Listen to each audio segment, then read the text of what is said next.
But I mean, as you can see, this guy's got over 5,000 points, and I still took him down like it was nothing, simply using the aircraft strategy.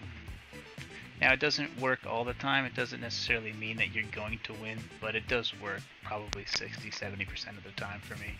A little more than half. I still lose fights on the regular, but using this strategy, I lose a lot less.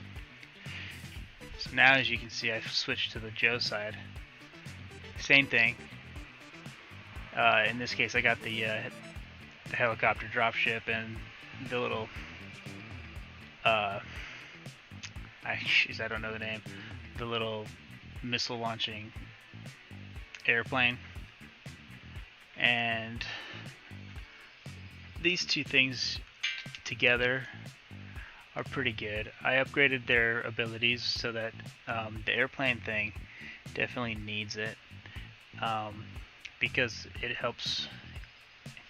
Sometimes you forget that you might leave one missile enemy on the map, like a bazooka or somebody you don't anticipate or you didn't see.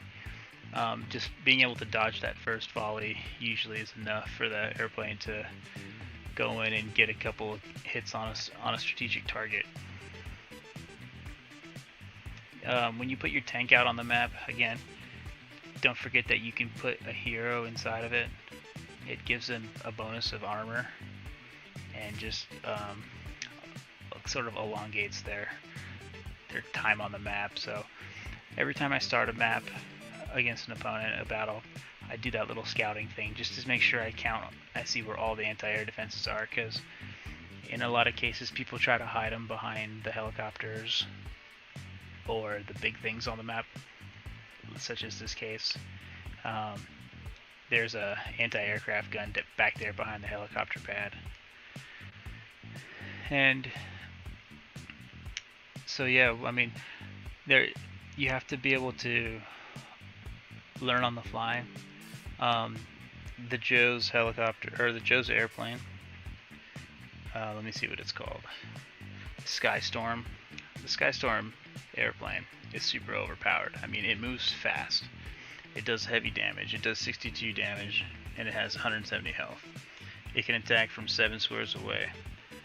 And you know, when you rank it up, it gets what's called the evasive maneuvers, where it can ignore damage. So that also gets better at rank 2. So you definitely want to invest in that if you can.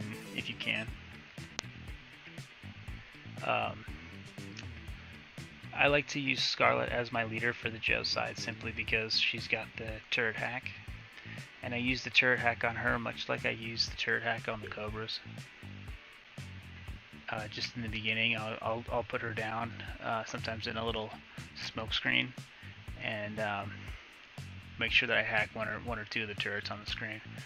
Now, in this video is an example of not having to kill everything, because still getting 2 stars will net you 15 points. 15 points is still good enough. I don't really attack bases for resources, but I do attack the bases for the cup points, to level up my alliance. So here you go. Here's where the Skystorm is really important, because you can target the other airships. Now, it's not always easy to do, especially when there's buildings below it. You always seem to mistap and touch other things and stuff, but that's why we have a bazooka on the squad. We just drop the bazooka in there to make sure he takes out those airplanes when people are defending with the Skystorms or other aircrafts that can target other aircrafts. In my team, I also like the little paratrooper guys. On the Joe side, the paratrooper guys, they can deploy anywhere, so I use them much like I use the ninja on the Cobra side, Storm Shadow, simply because you can't always take out all 4 of the anti-aircraft guns in the beginning. Sometimes you need to drop in a Storm Shadow or these little paratrooper guys in the back just to finish them off before you can put your airplanes in. So I definitely recommend having a character on both squads that can deploy anywhere on the map. I think it's a significant ability.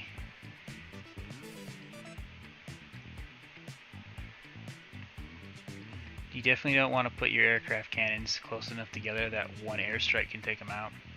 Right here you see I lower the health of the aircraft guns, put a smoke screen down, and drop paratroopers in, and they finish off the two high-level anti-aircraft missile launchers. And I do that again up top there, same thing, just to finish off that other gun. And now I'm bringing in the Skystorm, the airplane, to target their defensive airplane. Now that it just took out my Skystorm, but it's okay because I just have to target it one more time. And now it's gone. Now there's nothing else on the map that can hurt my helicopters, my aircrafts I should say. And so I bring in the helicopter and the aircraft and I target more of the energy generators. And once you take out these energy generators, you're really unstoppable. That first minute is completely spent just trying to take care of the anti-aircraft guns. Outside of that, once that's taken care of, you want to spend the next like 40 seconds just targeting their energy storages or whatever, so that you can ready the field for the ground troops to come in. Outside of that, once everything's taken care of, you really have no worries. It doesn't matter if they have little troops coming in after you or whatever, because they're just not going to do enough damage to stall. You just run right through them. Again, I don't really care about the resources so much when I fight. I'm just going for the wins. So if I am running low on time, I will forego like damaging the final oil or the final gem excavators, because they're not that important. I'd rather finish the base off and get the 3 stars, so I can get the extra trophies out of it. So the cool thing about the G.I. Joe size helicopter, the Eagle Hawk, is that when you rank it up to rank 1, it spawns an additional little unit guy, a little paratrooper guy. And I find that those guys are great for just dropping on the mines, and then they'll explode the mines, and then the rest of your troops can come in behind them. I think it works perfectly. Eagle Hawk at rank 2, it gets Hardy, and Hardy's supposed to give a health bonus to your units. Now I don't really know what the health bonus is supposed to be and if it's that valuable. I did expand it to level 2 to rank 2, but I don't really know what it does, and I don't find that rank 2 is very useful. But definitely rank 1, giving him the second paratrooper, is definitely great for the Eagle Hawk. I would definitely recommend everybody putting at least rank 1 into it.